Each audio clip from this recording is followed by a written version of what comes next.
Welcome, Elizabeth Faubert, and thank you for sharing some time with us.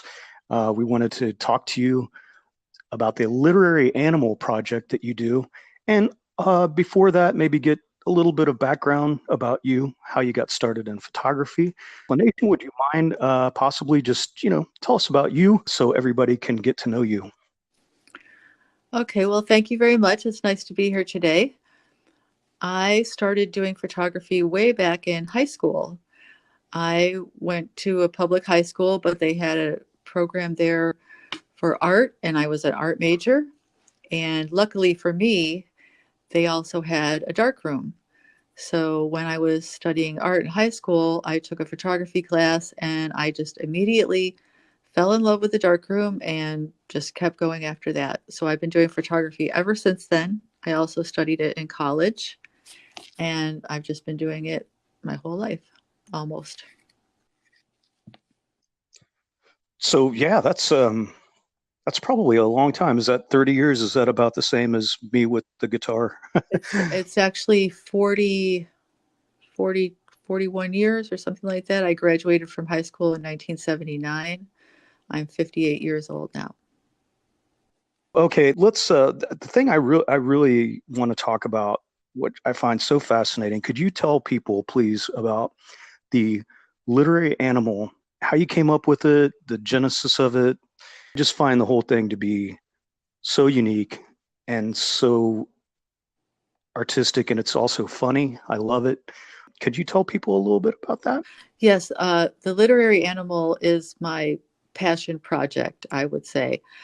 It is a gift for me as far as art goes because I've been doing photography and making photos and doing art photography, like I said, since high school. So, what the literary animal gave me was a series. And I think for any art form, a series can be vital to work on a piece of work and make it into a big body of work. And previous to the literary animal, I had never had that. It was kind of like I did a little bit of this, a little bit of that. But the literary animal turned into a series for me, and it is the most fun thing for me that I do with my photography. So you have a lot. I'm glad to hear that it's fun because I get a lot of enjoyment from seeing the photos.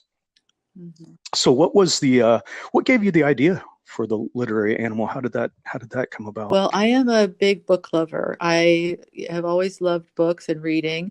So one day I went to a garage sale, and this was probably about maybe 35 years ago or so. I went to a garage sale, and there was a copy of the book Of Mice and Men by John Steinbeck. And I had read it before, but this was a different cover. So I thought, oh, I'll buy this. It was probably a dollar.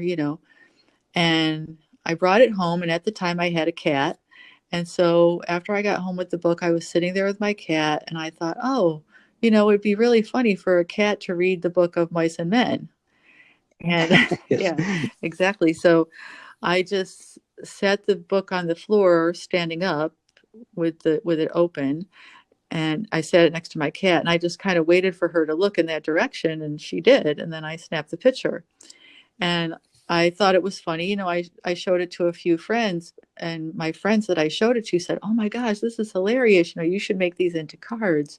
You should make these into postcards, etc." So I did.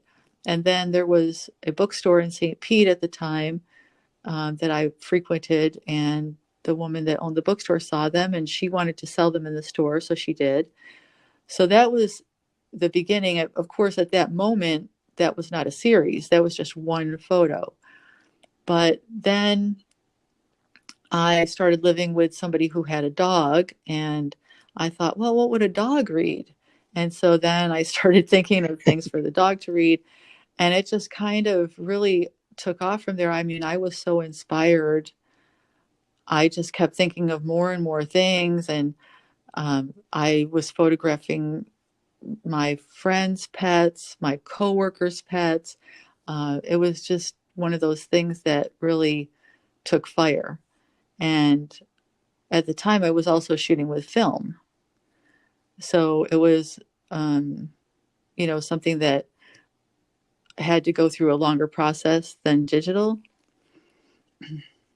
But it was, anyway, it was a lot of fun. It really just kept going from there. And it turned into all different kinds of animals, not just cats and dogs, but people that had lizards and pigs. And I would go to great lengths to find a certain animal. Like I had this idea, oh, it'd be funny for a pig to read the South Beach Diet, which was a popular book at the time. Well, I didn't have a pig and I didn't know anybody that had a pig. So I called the 4-H club. I found somebody that had a pig. Um, it's just been a crazy wild ride with this whole series of photos. It's yeah, it's hilarious, and so I think of two things right away when you were saying when you were telling me that. The first I wanted to ask you about is, so it sounds like right from the very beginning that people have enjoyed this idea. Is that fair? Yes, right from the very, very beginning, people thought it was funny. Hmm. So I'm trying to understand, like, I know you personally, so I know you have a great sense of humor. You're hilarious anyway. The literary animal, to me, it feels like it encompasses so much of you as a person. Artists focus on like one part, usually, I mean, like, I can't express everything I want to tell people about myself playing fake Eddie Van Halen solos. What do you think about that? Or do you think about it? Is this just something, you almost like said it was intuitive, but I'm kind of curious, was there conscious thought about it or did it happen? It's almost like alchemy. You have everything about you kind of comprised in this idea, this series. Yes, I would agree with that. I feel that it is kind of like an alchemy. Many artists of all different types of art will say that they felt moved by something, or, something just came from above, or whatever you want to call it. And that's how it was with me. This sort of just fit me, suited me so well. And I felt so much inspiration from it. I would just keep having these ideas, or like one day, this dog, I was at my house and I had the car door open, and this dog just came out of nowhere and jumped into my car. And I thought, oh, I could, it was a pit bull. And I thought, oh, I could photograph that dog with this book, and then the woman came to get her dog and I told her, can I take pictures of your dog? And she's like, sure, so, um, that happened all the time where I would just see an animal. Sometimes it would be the book first. I would think of a book and then try to find the animal. But a lot of times it would happen that I would just see an animal and I would think, oh, this animal should read this book. I started to call myself the librarian for the animals. Um, and it was really amazing how working with animals went so deep sometimes, because I almost believed that the animals knew what I was trying to do and wanted to help me. Yeah. And so many times, if I just let the animal do what they wanted and not try to force them to do something in particular, they would make the photo better. And I have so many of examples of this. It's just unbelievable. But a couple of them are like, one time I was photographing a little dog with the book The Call of the Wild, the famous book The Call of the Wild. On the cover of the book of The Call of the Wild is the wolf with, where it's taking down another animal, and it kind of has it pinned to the ground. And so I'm photographing this little dog, and the I had it up on a table with the book, and the dog jumped off the table to go get its toy. It has this little stuffed animal toy that it plays with all the time. So it jumped off the table, it went and got his toy, it jumped back on the table with the toy, and it had the toy underneath it, and it basically mirrored the cover of the book, Wow. which was something I could have never done purposefully. I didn't even think of that or anything like that. And And I just thought, that's that has happened so many times. It's just astounding to me. Yeah, and I feel that uh, often animals are a lot smarter than we sort of conceive them to be. People always say, dumb animal, but I think maybe they're not as dumb as they're supposed to be. Exactly. That's Yes, I agree. That's why, I mean, I felt like I really had a deeper connection with animals from doing this, because it was kind of like we were, you know, mentally or emotionally connecting on some level, trying to accomplish something together, where it took time and patience and really listening, being able to observe the animals to this degree, just taking that much time to see what they're doing, what they're comfortable with, how they react to certain things, what might get their attention, what won't, and it really was a deep practice for me. And it also started me, doing more pet sitting and things like that, because I was always around all these animals all the time, and people saw how I connected with them. And then they'd say, well, will you take care of my cat or my dog while I'm away? So it kind of started a little side business for me that way. that's awesome. And that reminds me of something else I wanted to ask you. So you were talking about capturing that really great moment when the dog has its toy. Um, I know that you practice yoga. Yes. So how do you, I mean, can you talk a little bit about, I don't even know how to phrase this, but you know, what it takes to actually capture a moment? Does do you think maybe yoga makes you any better at that? What's the thought process? What do they call it? The holy moment? Something I'm really interested in. Yes, I would say it's the the essence of being here now,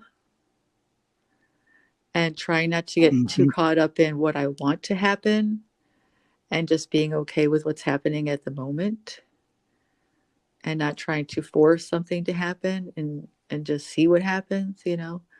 It's really been a great experience for making art and allowing things to just happen as they naturally unfold. Yeah, that's exactly what I thought you might say. What about like doing yoga? Does that make it easier for a photographer when you have to like stoop down?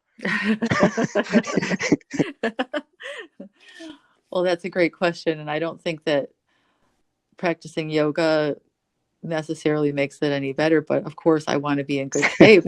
I want to be in good shape for things like that. And I want to be able to move around and everything. I think yoga is helpful for anybody, you know. Yeah, and you lead a yoga class yourself, right? You're also a yoga instructor I lead laughter yoga classes. So it's a little bit after yoga. different. Yeah, laughter yoga is not traditional yoga in that sense. In laughter yoga, we literally laugh. We make ourselves laugh, or we laugh naturally. The premise of it is that you breathing and laughing is healthy. The old saying, laughter is the best medicine, is really true. Um, but with laughter yoga, the science has backed up that it doesn't matter if you're laughing because something's funny or if you make yourself laugh, your body still does the same thing and gets the same health benefits. I had a psychology class, and I remember our professor saying that exact thing, that your body chemically will reflect whatever you do physically. So, even if you just smile, whether you mean it or not, your body still sends those chemicals out as if something really great happened. Exactly. Exactly. Yes. Hmm. And it's about breathing too, though, right? That's the other part of it, though, how important, because I remember you telling me that it's about, you know, Yes. breathing, oxygen. Yes, in laughter yoga, we breathe and we stretch and we laugh. There are laughter exercises. There are little laughter exercises that the doctor that invented laughter yoga, he came up with these laughter exercises that kind of get the laughter going. And especially when you're in a group of people and being silly, it's easier to laugh that way. And we just have little things. And in laughter yoga, we also practice laughing about things that sometimes might not be funny, outwardly. That, like with the first time I went to a laughter yoga class, the instructor said, okay, you go out to the car, you go out to the parking lot and your car won't start. Ha ha ha ha ha ha ha. and and I thought, That you're is right. I funny. did I did it, but I thought, oh, these people are crazy. That's not funny. My car won't start. But after I kept going back, after several weeks, I realized that it's not that we're laughing because it happened. It's not the worst thing in the world. We can laugh and not be stressed out about that. The car will start again. The car will be towed. We call AAA. We call a friend. Um, it doesn't have to be a stressful situation. So that's the whole point of it. Is learning to laugh about things and not take everything so seriously all the time and be healthy. So, Mhm. um, so so using your body, having your body as your, sort of instrument and a little bit, but also, of course, a camera is involved in there somewhere. And I did want to ask you about if you would care to talk about a little bit about the technical aspects of what you do. I know you've been a photographer for a long, long time. This is not the only thing you take pictures of literary animals, but you do everything. So I think it would be interesting to find out a little bit about your technique, your equipment that you use. Um, would you mind talking about that? No, that would be great. I love to talk about cameras and equipment. Uh, so, of course, when I started Yes. out, I was shooting film. I shot film all the time up until the digital age began. And when I started doing the literary animal, it was still just film. And the camera,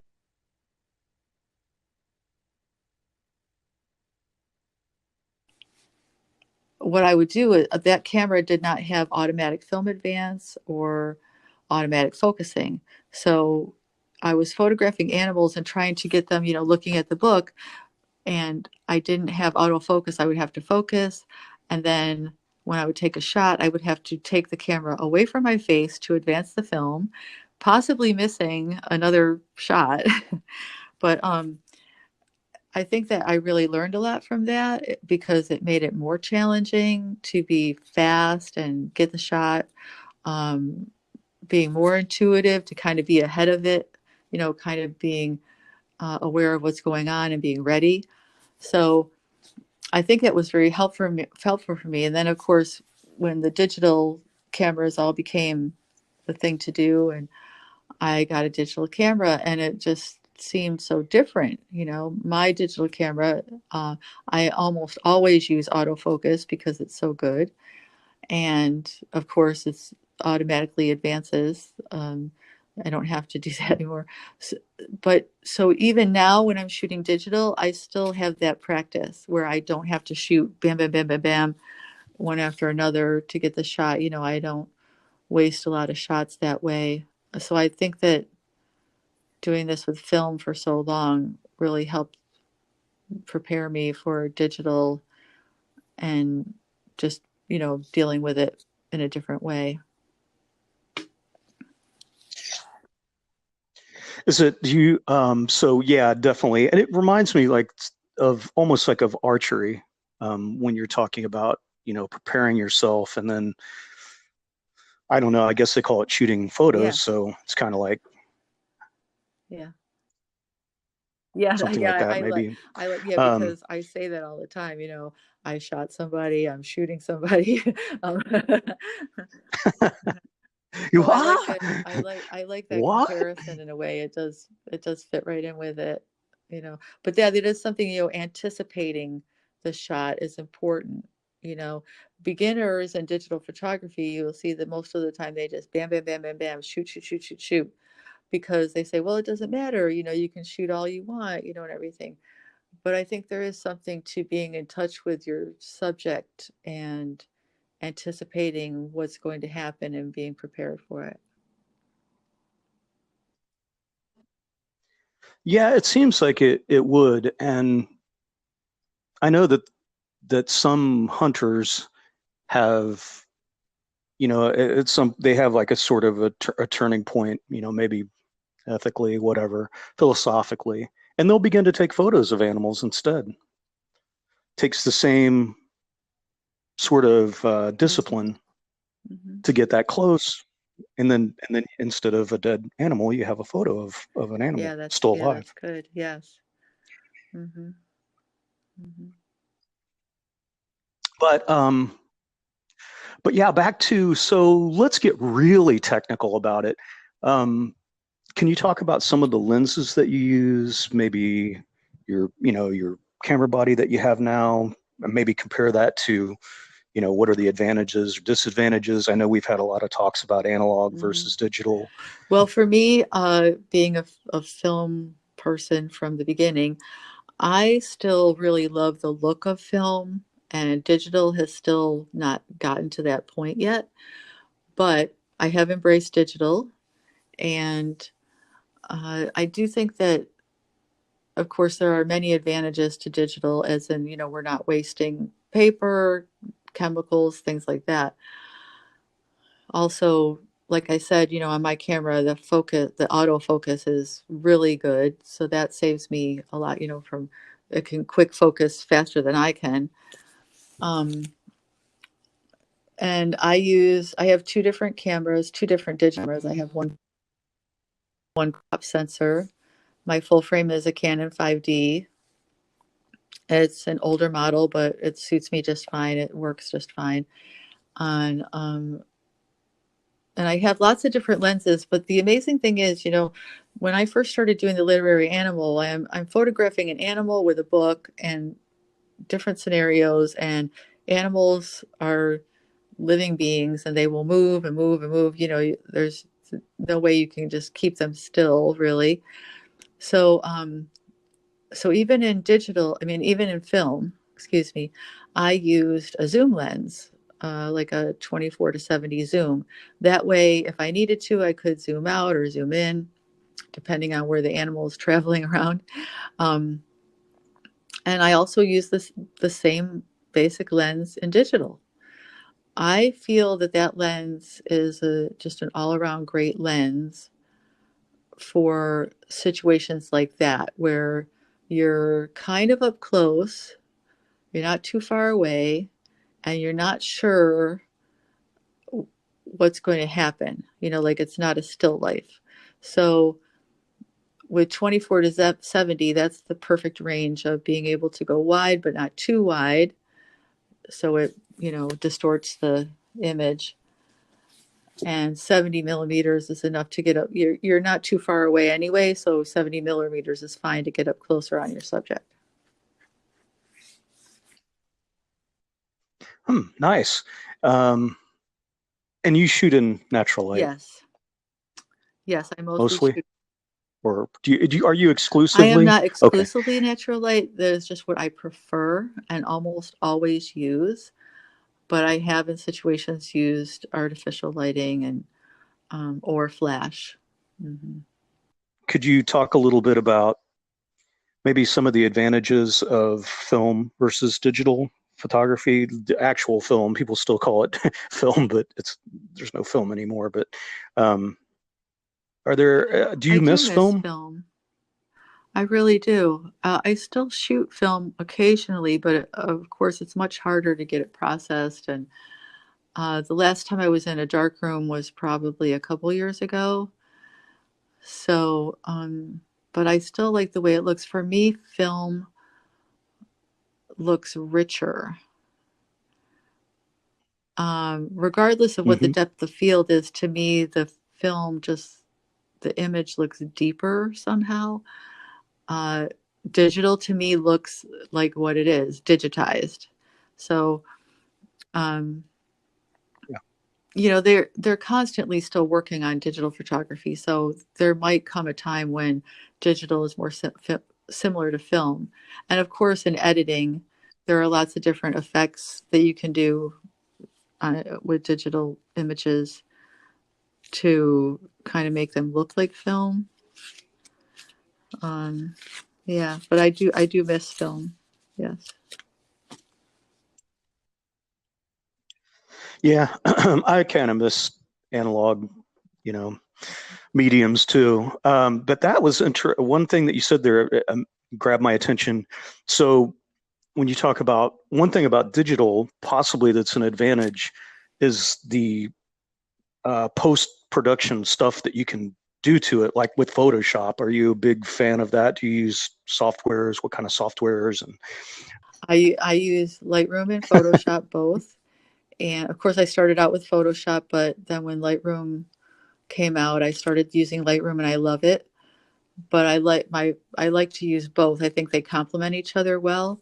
So when after I shoot, I download my card into Lightroom, which is also a great way to organize. So Lightroom organizes all my shots. I put them into folders and organize them myself, so it's easier for me to find them and then do the basic work on a photo in Lightroom. And then if it needs some special touches, Photoshop is better for that, I think. So then you can go right from Lightroom into Photoshop, just throw it into Photoshop. I work on it in Photoshop, then throw it back to Lightroom again. One of the advantages of Lightroom is that you always have your original image, no matter how you edit it. You can always go back to your original untouched image, and that's a great advantage. is that not true with It can be Photoshop? true with Photoshop, but that's more up to you. Like the user has to remember to keep it untouched. And if you don't remember to Uh-huh. do that, then yes, it can be, you can alter it and not be able to go back to the beginning again. Yeah, that could be traumatic. Mhm. I could see that. But but I look at, I've seen your photos before, before you work with them. Um, and it's subtle. You don't really go too overboard with, they look very similar to the photo as it comes into the processing. I feel like you don't, it's nothing Yes, very drastic. much. I am old school in that way.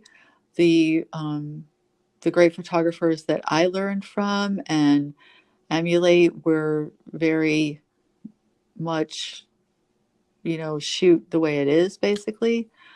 I don't like to crop very much. I like to, crop in camera.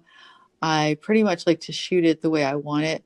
Um, there's always some edits I can do, just the very minor things. So that's why I do that. But as far as really altering an image, I rarely ever do that.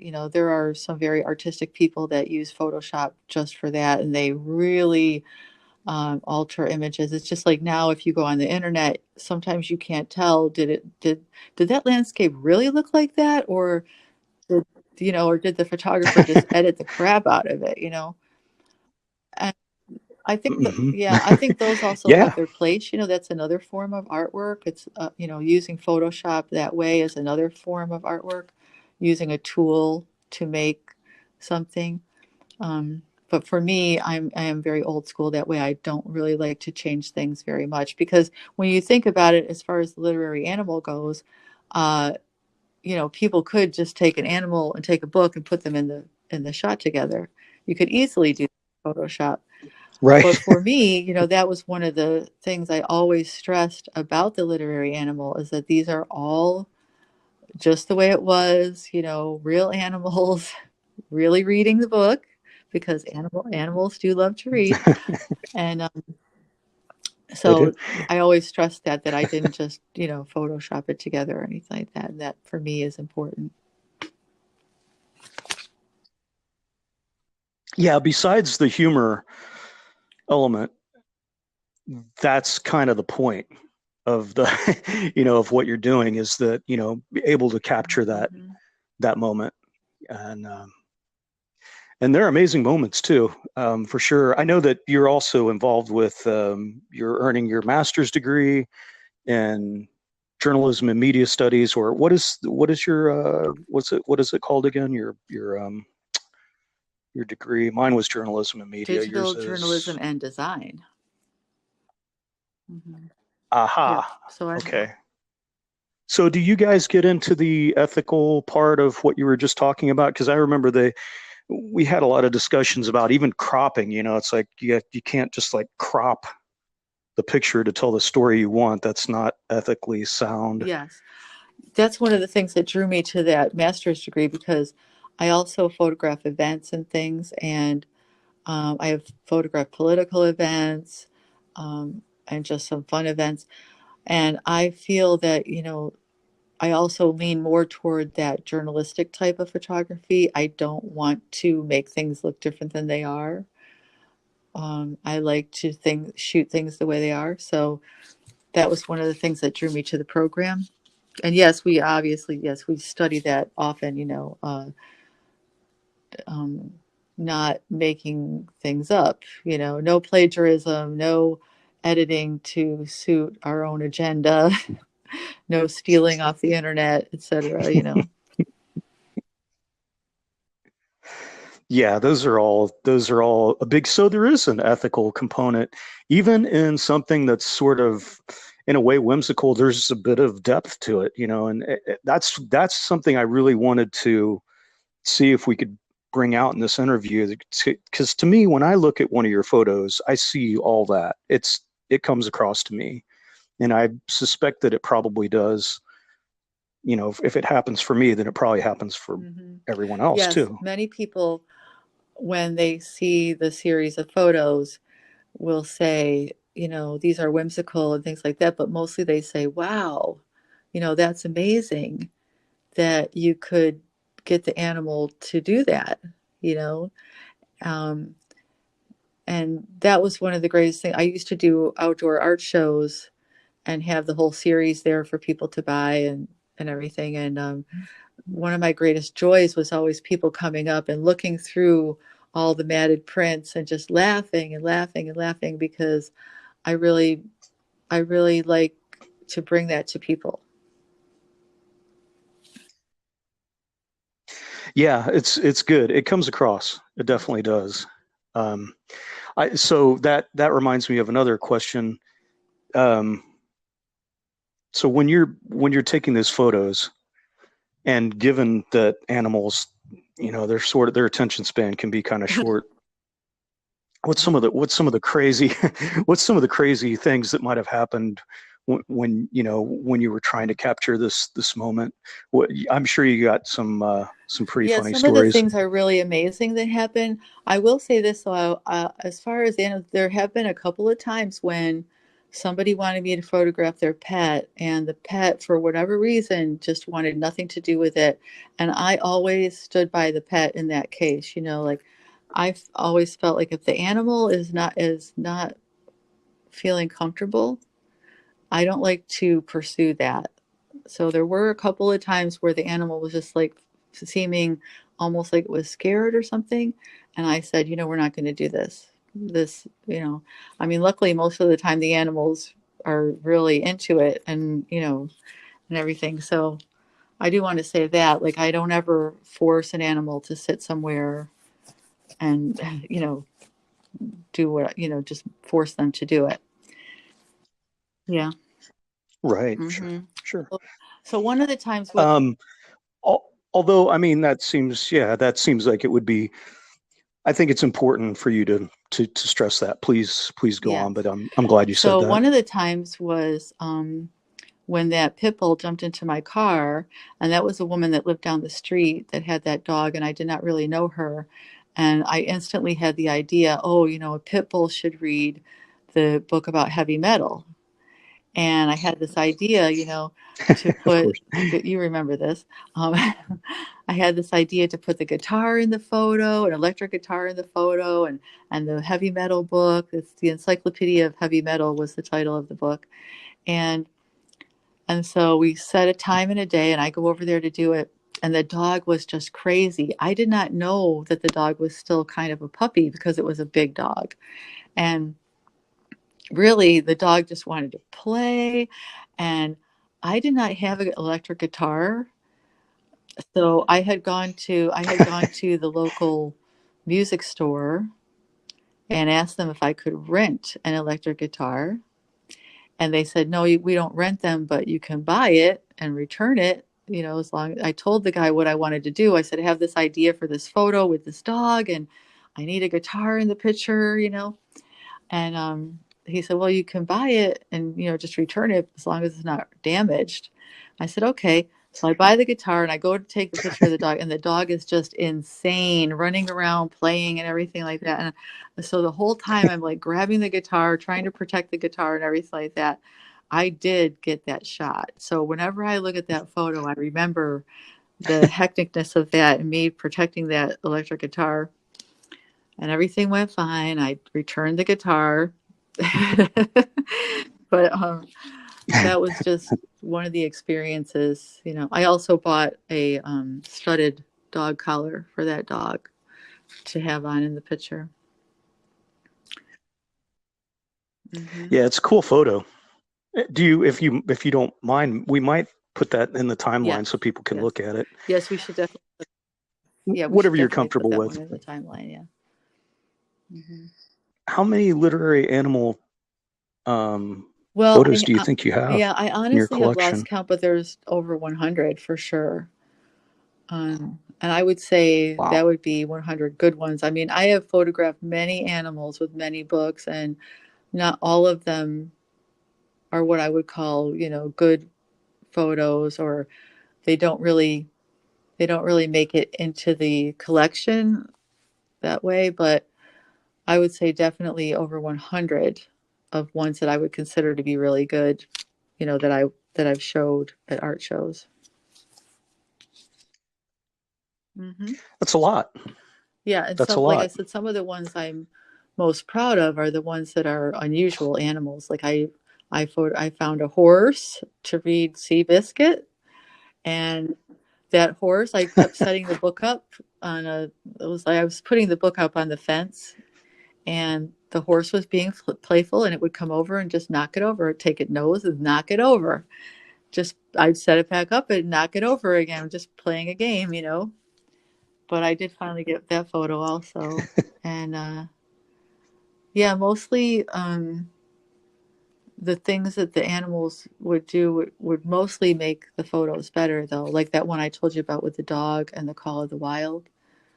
And, there have been lots of experiences like that. Finding the pig was really a challenge also.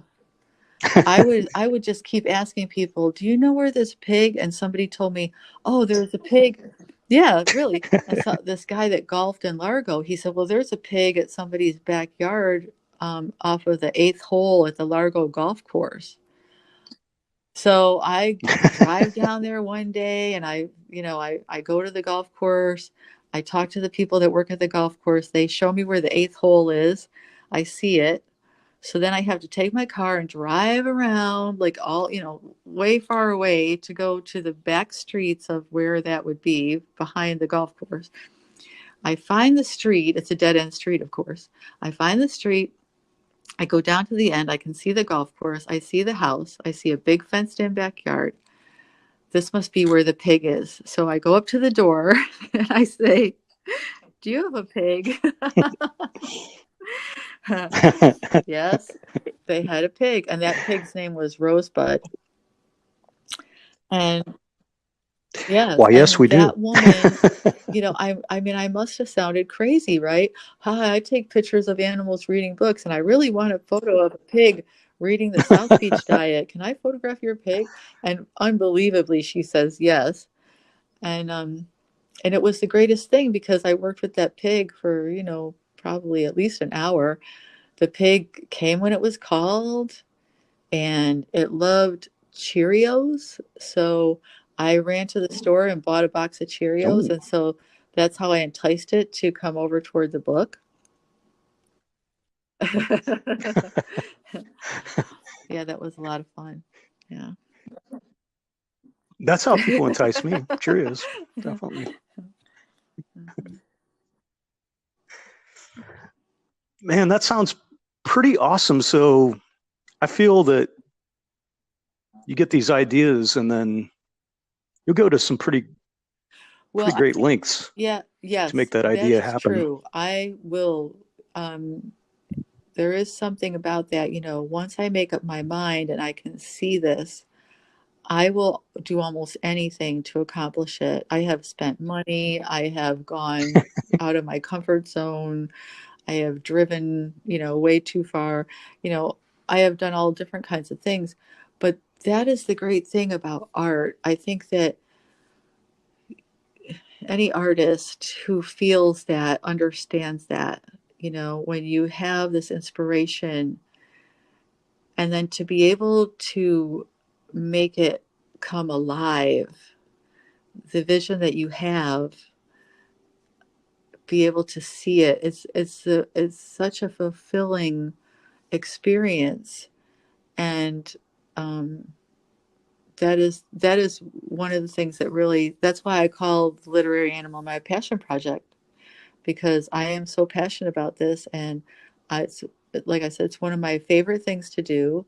I love having these ideas, and like honestly, I when I first started doing it, I thought, well, I could do 12 of these and make a calendar.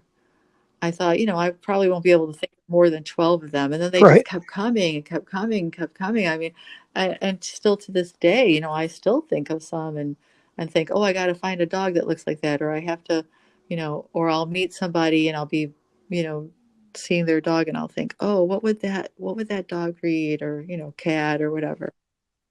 Mhm. That's great. I mean, it's I feel like it's almost a healing thing when I loved, I love a picture that will make me laugh. There's an art to that, in itself, if you look at the meme thing, I feel like the memes are they're a little bit more mean spirited. Sometimes that can be funny, but I really like what you do because it's just good, clean fun, and um, although the picture of Avis with the doobie, that was pretty cool. Also a good photo. Mhm. It's not about the money for you, apparently, because you're going to a lot of trouble. How long? I mean, what do you? There might not be a ballpark, but what do you think is the average amount of time that you would spend getting a literary animal Well, photo the together? actual shoot itself would probably be about an hour, and that's only because, and that's an average, because most of the time I wouldn't want to work with an animal longer than that because the animal gets tired, you know. Yeah, they kind of get like, oh, come Right. on, what are we doing, So I don't ever want to stress an animal out. So I always feel like, but of course the preparation time before that, coming up with the idea, thinking about it, figuring out how to make it actually happen, the place, the time, etc. That takes a lot of time. And then actually working with the animal, probably about an hour. And then after that, just editing it and printing it and things is, so it's really a labor of love, that's for sure. But I do feel like, I've always done this, and I feel like I will always do this. It's just a part of my life. It doesn't matter if I'm selling things or being paid. Um, it's just what I do, and I'm so grateful for it.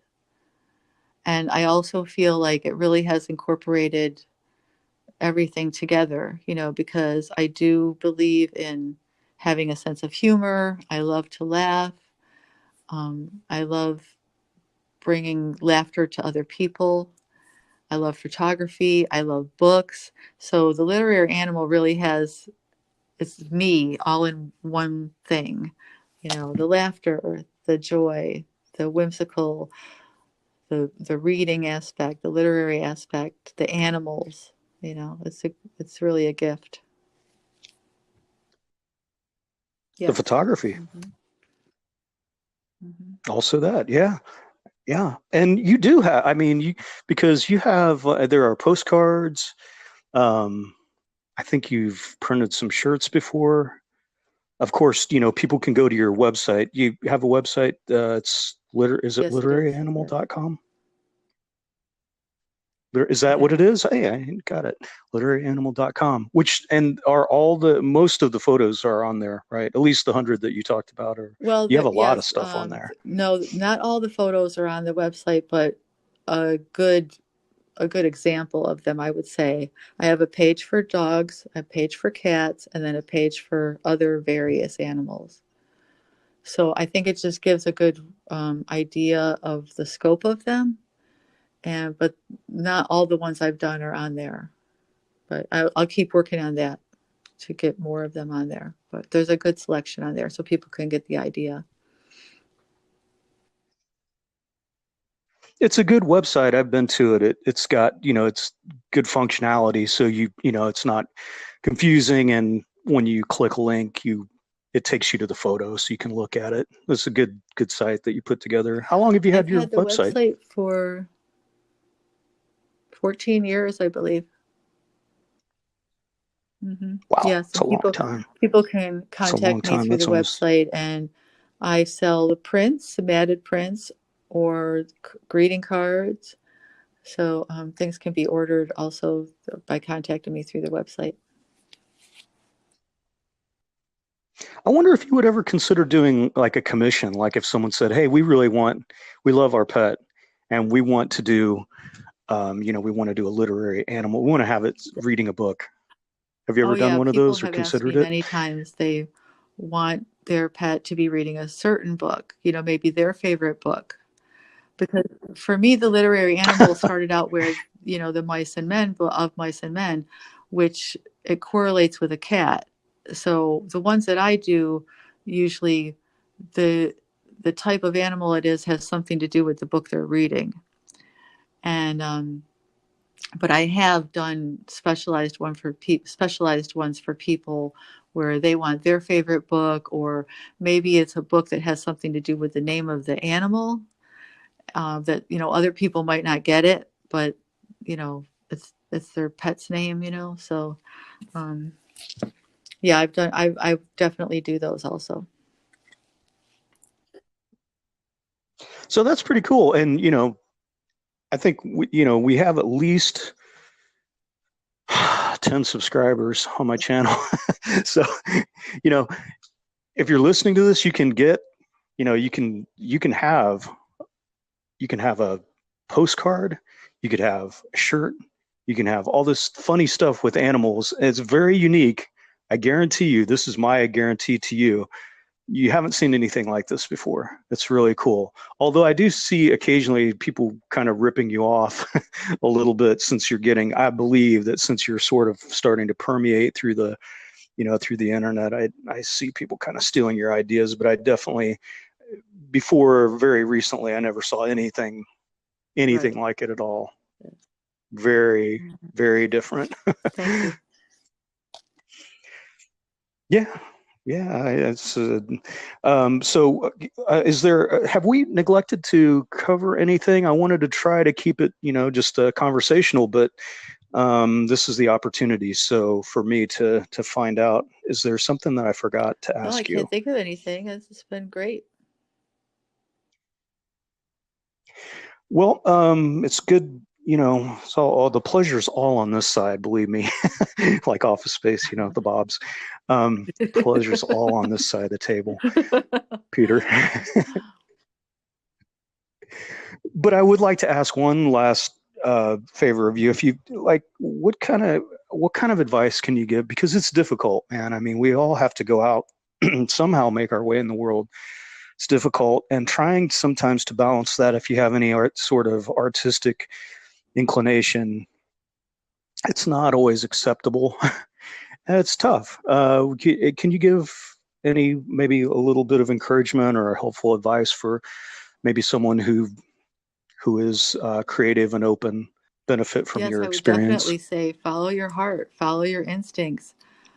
Don't do what everybody else is doing if it doesn't feel right to you. You know, it's okay to emulate people if you see something you like, etc.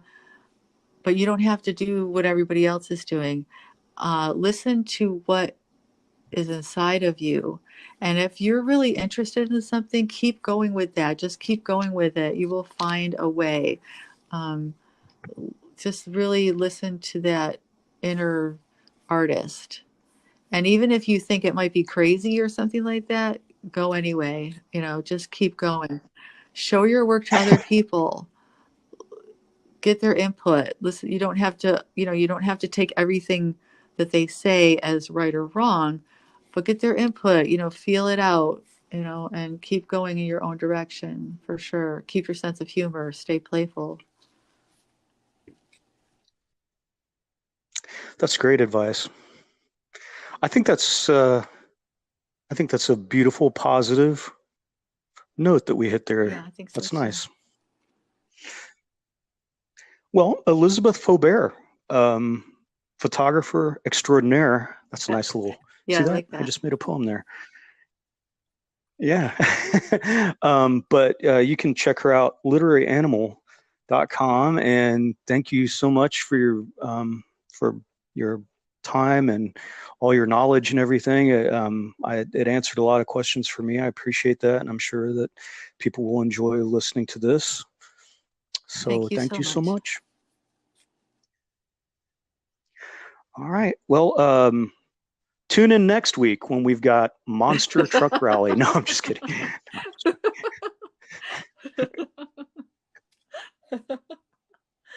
That's great. Gravedigger. Anyway, seriously, I appreciate it. And I guess, I don't know, I guess that's it. Do you have anything more Nope, that you'd that's like it. to add?